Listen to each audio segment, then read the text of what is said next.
Lancé. Moto epeli na Rwanda. Trouble. Paul Kagame dans le trouble. Plusieurs réunions au Rwanda en fait de résister à la pression américaine. Paul Kagame suspend plusieurs officiers et églises.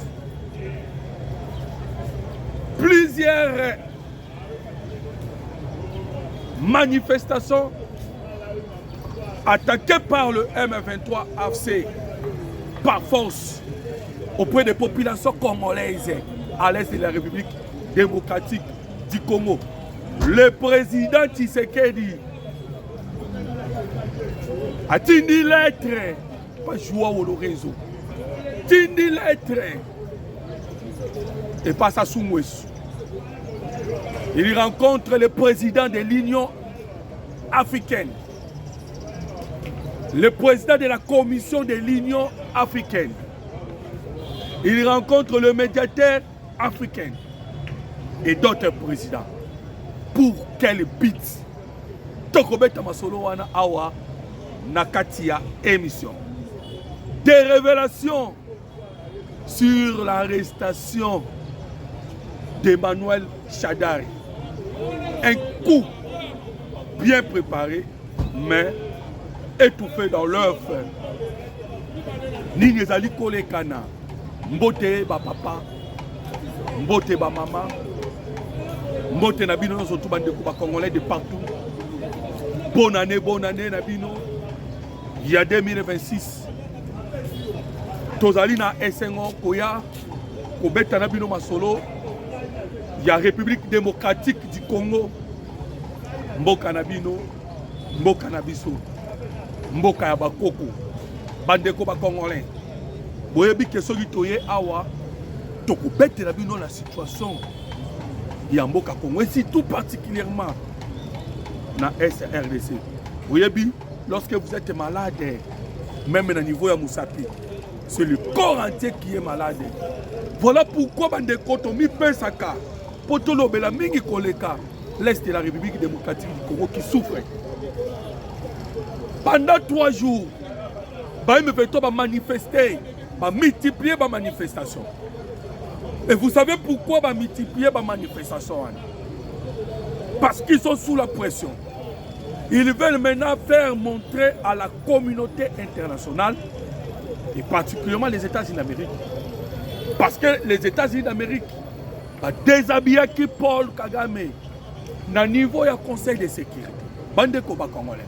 Vous devez savoir que la crise aux Est de la République démocratique du Congo a été créée par les États-Unis d'Amérique. Bande comme américains de Moutouba créé des entreprises multinationales. Kagame c'est un robot fabriqué par les États-Unis d'Amérique. Voilà pourquoi le président de la République que nous saluons, il a pensé que pour mettre la fin à cette guerre, il faut toujours aller chez les Américains. Parce que les Américains vont comme ça la guerre moulaï. Ils pérennisent la guerre. Tout le monde qui est en Angola, tout le monde qui est en Vietnam, tout le monde qui est même pas à Arabes. Il y a la guerre moulaï. Là maintenant ils sont contents, ils pillent. Voilà pourquoi mon Konzambo a choisi l'option. Il n'y a aucun cas qui n'est pas dans Bango Moko. Pour leur dire négocions besoin minéraux d'une manière légale et officielle. Cessez de nous faire la guerre. Bandeko. En quelque sorte, la guerre est loko oyo. Les Occidentaux battent la République démocratique du Congo. Des armes na bango batizaka.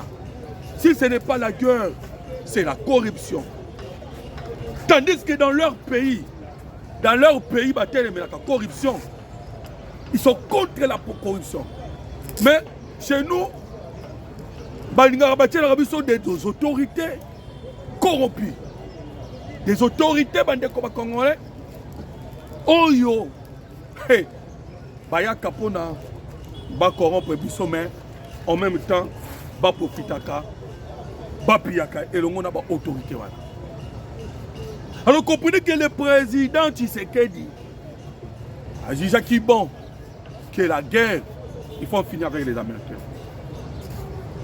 Et surtout la chance c'est ça que nous avons eu l'occasion, il y a beaucoup d'anana Donald Trump au côté qui n'a pouvoir. Alors maintenant qu'on Congolais, comprenez que le président américain on a dit le lot sur place, Donald Trump a lingi Makamboua Nate. Voilà ce qui est en train de troubler Paul Kagame. Nous vous disons qu'au niveau du Rwanda, il y a trouble. Tellement que trouble est qui, dès au moment où il y a option, l'option est une option. Il y a quoi attaquer biso et qu'on installer l'empire Rimantouti. Alors maintenant, sous pression, babengi ba peuple congolais de partout bandeko ba congolais pour que ba marcher babandaki na Uvira ba ekoya na Goma ba keyi Bukavu bandeko ba congolais ba ke na Bukavu et puis après Bukavu ba ke Sake.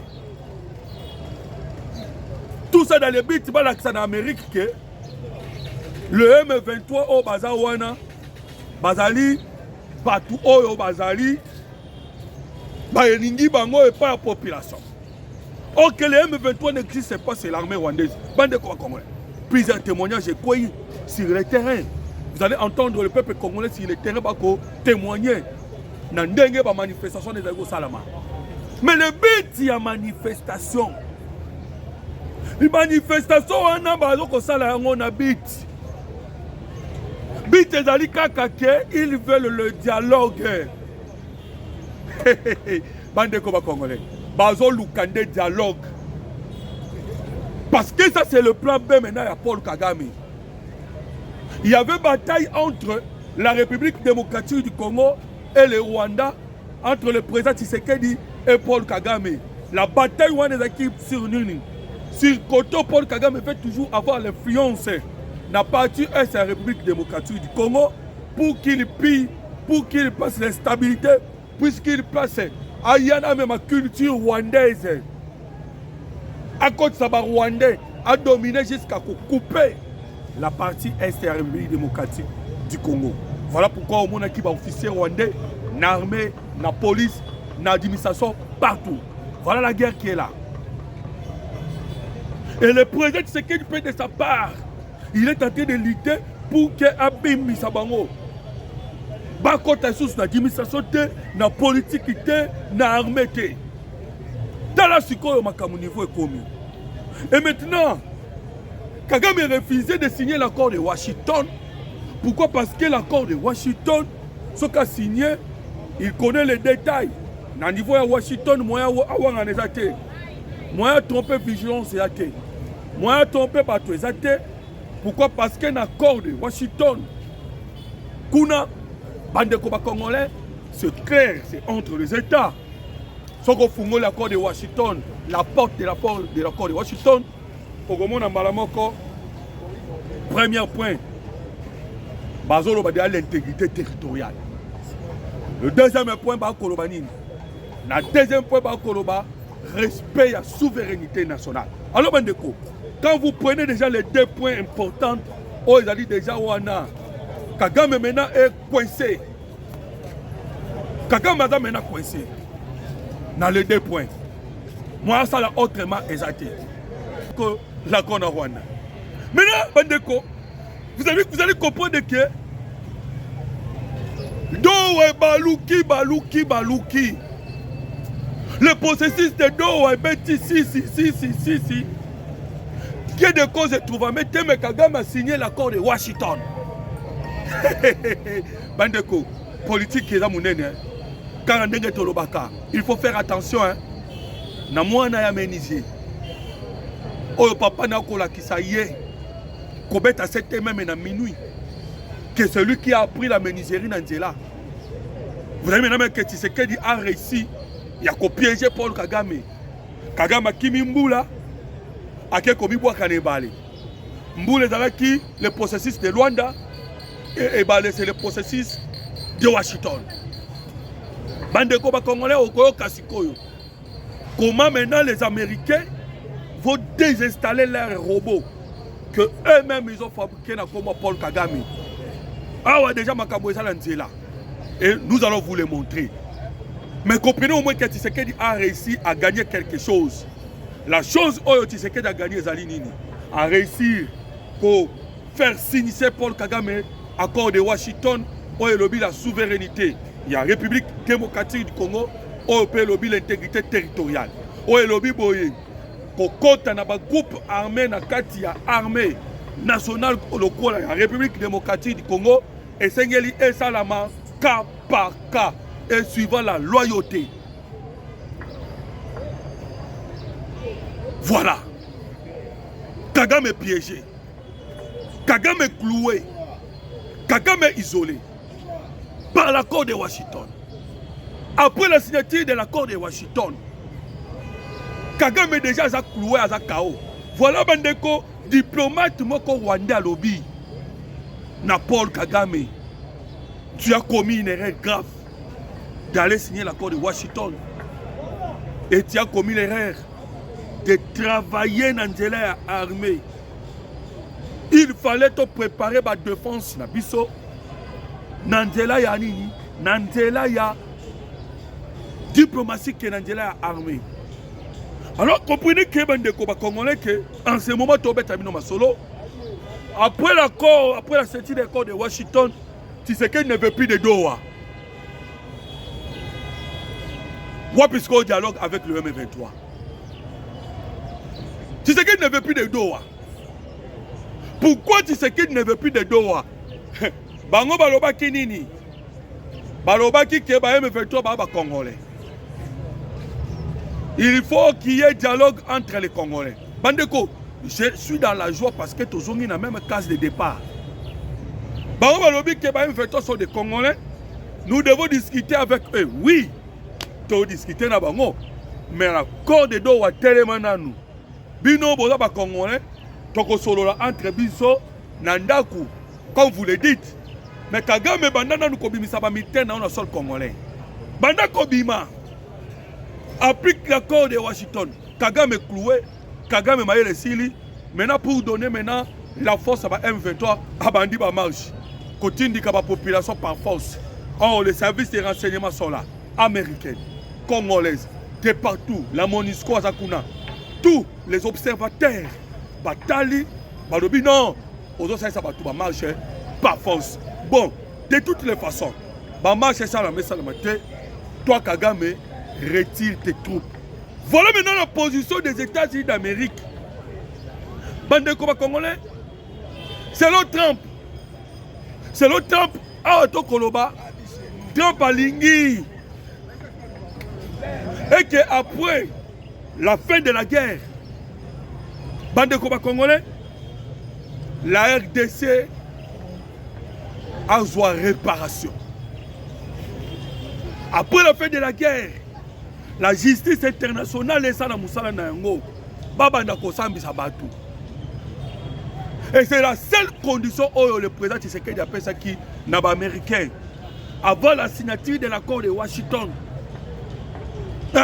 Seule condition. Voilà pourquoi maintenant, dans la minute où Moni va comme il menace de Kinshasa, ils ont trouvé que Tshisekedi c'est un homme très dangereux. Aza homme à battre. Ndo Moni va Sadari. Ndo Moni va complot nos sozali ko constater na niveau ya République démocratique du Congo Mikolo Oyo. Voilà to Koloba na Kinshasa. Kuo ba préparer qui ya makasi. Pourquoi Kouana Makasi? Parce que Tshisekedi dérange bande quoi congolais. Ils ont voulu faire un coup. Ah, on a Kinshasa. On a commune à gauche et à droite. Bah, ça la coup. Mais ils n'ont pas réussi. Bandeko, trouble, je vous dis. Trouble, on est commis partout. Si vous constatez bien, au moment où il y a trouble dans le moment Oyo, na Rwanda, trouble dans l'Est de la République démocratique du Congo. Parce que c'est géré par le M23, même tout le monde Yeti et Pabayi, FCC, AFC, Senko, SCC, Bazali, trouble Bango Johnson. Bakomi ko multiplier ma déclaration. c'est l'affaire de Paul Kagame. Bande Congolais, je vais vous montrer comment les Américains vont finir avec Paul Kagame. Negomo ko benga yebisinga me. Bino bokubunda isusu te. Bokomika Kagame, bokomika ka Amérique. Mais bobunda ndeko. Tina momoto beta masolo na yo. Tu dois savoir ceci. Derrière Kagame, il y a les mafieux nyonso à Mukili Mubimba. Tous les mafieux sont là. Voilà pourquoi Marco Rubio na déclaration n'a fait des années au Azali patron ya diplomatie américaine. Na Soukamboula comment qui déclaration pour dire que ba yebisi ba yi congrès américain parce que ba mafia msou basakuna. Nous avons déjà signé avec la République démocratique du Congo. Vous avez un lax temps parce que Paul Kagame peut payer ultimatum. Il y a un mois seulement. Oh Kagame Zanango. Il y a un qui va américain par l'objet que tu peux signer un congrès un mois jusqu'au 1er janvier. Bon Lukandengeni Bokosala avec Paul Kagame. Bon Lukandengeni Bokosala. Pourquoi? Parce que nous vous disons que Paul Kagame, il faut libérer l'Est de la République démocratique du Congo. Ça, c'est l'ultimatum donné à Paul Kagame, ainsi que Nabaï Congrès va convaincre Kagame à Bimana Congo.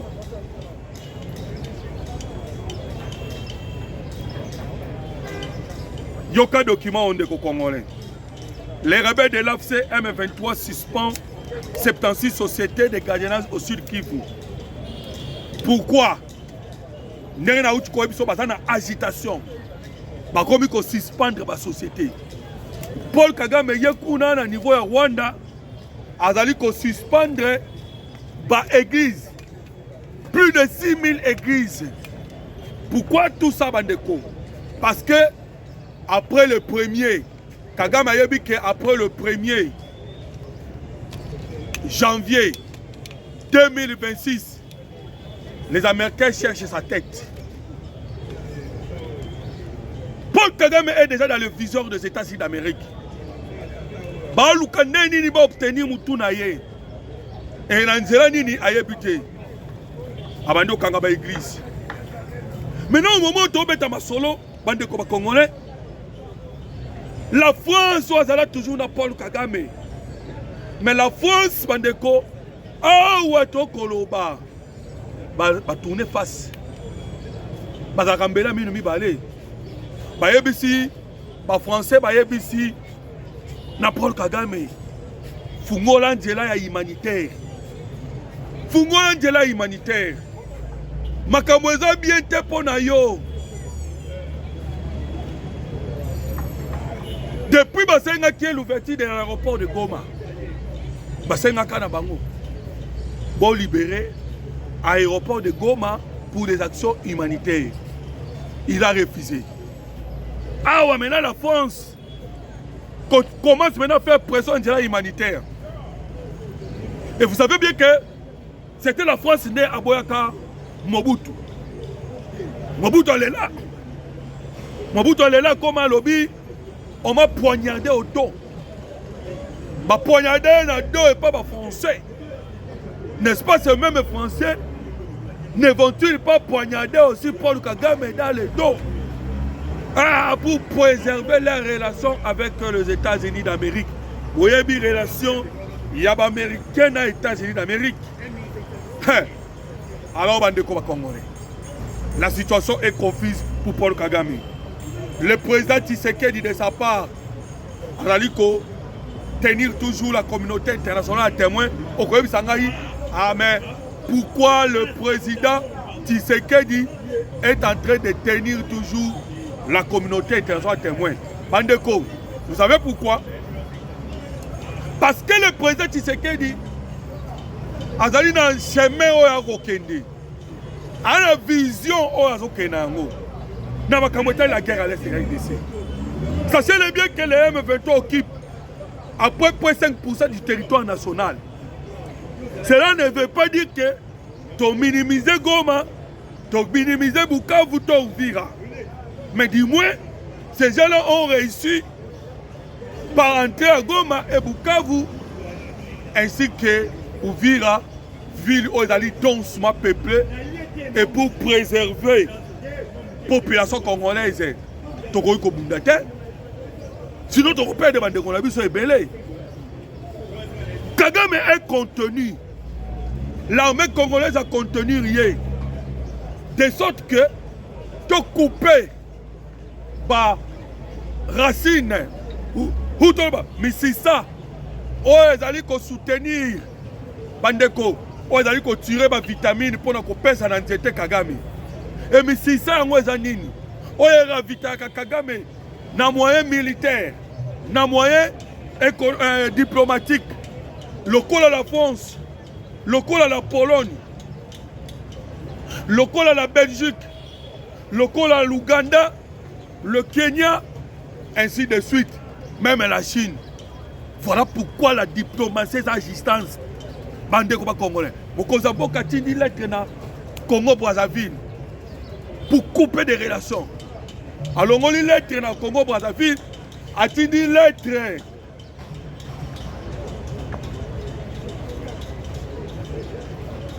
Nangola. Après Angola, c'est le tour de Fonya Simwe et Adema.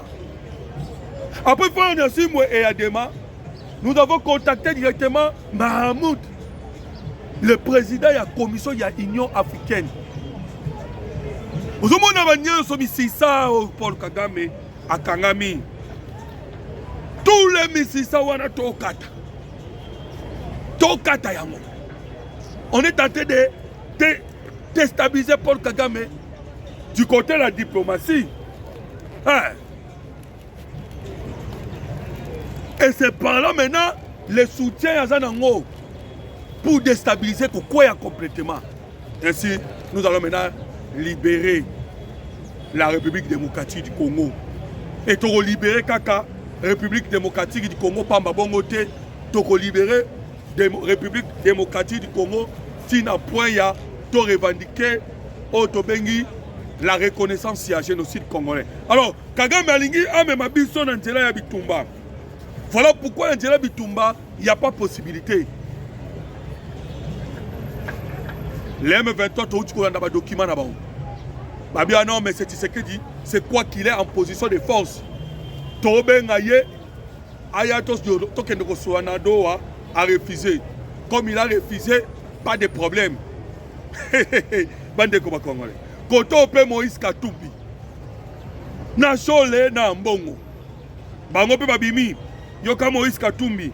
Moïse Katumbi a dit oh non, la RDC est dans une impasse. La situation est bloquée. À l'Est, la guerre s'enlise partout. La souffrance du peuple s'aggrave. Yoka la vraie solution n'est ni militaire, ni exclusivement diplomatique. Elle est politique. On doit comprendre, hein? Maloba Moïse Katumbi. Solution est politique. D'après Bango, eux pensent que la solution est politique. Mais dans le bon temps, la politique, il ramène le conflit dans le Congo. Baole la pour anime. Soromoni Moïse Katumbi a bimi à Bandi Koloba. Sachez que les M23 sont en difficulté. Lorsque les M23, Bazoki Ouvira, Tomonagim Banamoko, Olivier Kamitatu, Na et Sengo. Abimi Mamoko. Oh non, nos amis, ni t'étais nos amis, les M23 AFC. Voilà, AFC, M23 comme Ami Naïf. Ni t'étais nos amis, on n'allait pas. Tu sais qu'il allait déjà modifier, changer la constitution. Alors, bande de Congolais, voilà la stratégie au Bazanango en ce moment.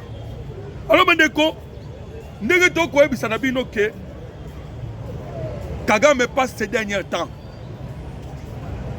Ces derniers temps à passer en nous. Nde bomonia komi ko kanga ba église. Nde omonia uti ko longola ba officiers, je viens de vous le dire. Des officiers militaires déclassés. Des proches, même quand des corps na komi bananaï. Bananaï a tché mwana moko kuna, mwana moko koto. On va komi ko assurer sécurité naï. ça sent la peur. Mais pour que les Américains atteignent, Nzele Zaka Wanate, Nzele Zaebele, Obanga coup d'État, Alobanga Babomaye. Et c'est la seule solution au écosystème à la guerre à l'est de la RDC. C'est Kolongola Paul Kagame. Kozwaye Kocha Pembeni. Et ceux qui battent Kagame toujours na pouvoir bandeko. C'est une personne au multinationale des entreprises ont tout donné à Paul Kagame. Par matériel, par antenne, par équipement. Il y a dernière génération. Bandeko, car il y a minéraux na biso, minéraux ba copier na SARDC, bazu yango, ba kei ba fabriquer, ba appareil électronique, ba appareil au dernière ba antenne, il y a ba brillage électronique, ba nango bazong c'est sous Kagame. Et Kagame a misé toute sa force là. Voilà pourquoi Kagabango moko ba américain, ndeba sengeli facile na bango. Elle biso to croiser ba côté. On vous a dit bandeko ba congolais que le président Tshisekedi Ayambaki auto ebisio des généraux bandeko il y a baouti États-Unis d'Amérique. Et de même il y a plusieurs réunions où les cani où ba stratégie zana nous révéler parce que tout le monde ba mouvement il y a ba militaire burundais au bazali koya kouta koya na nzela baraka bandeko congolais. Et puis à part cela, nous avons constaté encore qu'il y a eu des réunions entre la République démocratique du Congo, la Tanzanie, l'Angola, le Burundi, nous sommes pour que la stratégie est à la commune.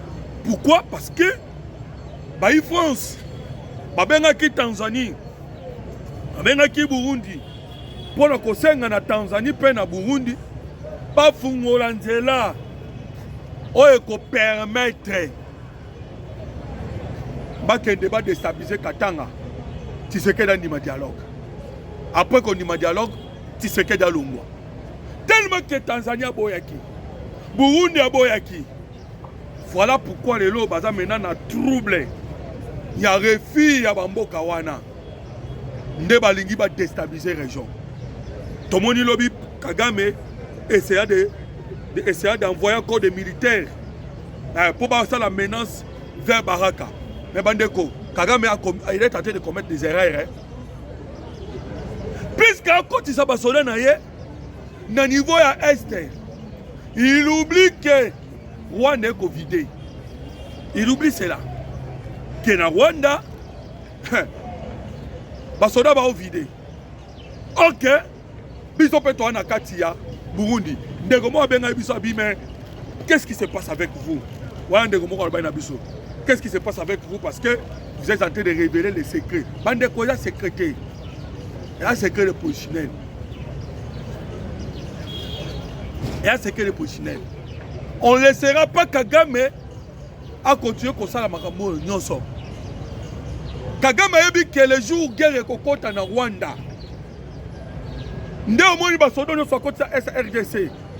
on va récupérer leurs armes moko. Tobo tolabango minduki. Nous sommes capables aussi sa guerre au cas dans 2 jours. À partir de Burundi, Tokat ici, on va aller dans le sol congolais, Batelimis. Batelimis, on va dire congolais. Et toutes ces stratégies-là, on ne vous dira pas. Et les Américains Amérique déjà lobby déjà parce va découvrir les moyens au bazui où ils ont la possibilité il y a kata, il y a kolongola, il y a désinstaller ces robots Paul Kagame. Ces moyens-là, ezali. Les Américains ont dit cela. Ndé moni agitation oyo ezali na niveau ya Rwanda. Alors bande ko ba congolais ezalaki esengo mingi koya ko partager na bino ba situation ya mboka Congo, mboka na bino, mboka na biso. Alors continuez de nous suivre sur votre chaîne et notre numéro de téléphone, c'est le plus 243 89 40 330 80. Je dis et je vous remercie. Que Dieu vous bénisse. cher. Oui. Et aussi ça vend de